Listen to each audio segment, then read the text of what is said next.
So for this one, you're going to set up with your hand on the wall in front of you with your fingers pointing up to the ceiling.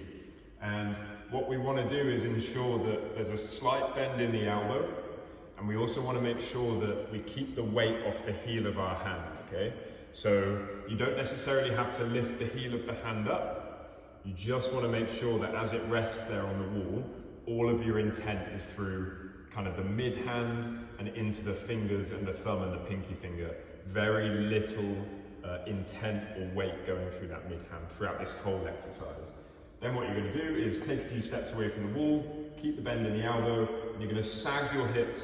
Think about trying to touch your hip bones to the wall in front of you. That's going to make sure you should feel that as you move from this position to that sagged hip position, that you take a lot more load through this arm here. Now all we're going to do is do some transverse plane heel taps. So we're trying to bias this pronation, supination mechanism at the forearm and the wrist.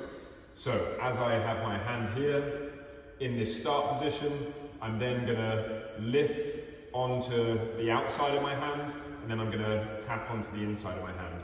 And I'm going to move through that mechanism. So you're essentially aiming to tap the outside of your hand to the wall, and then tap your thumb and your index finger to the wall like this, but we're just taking some load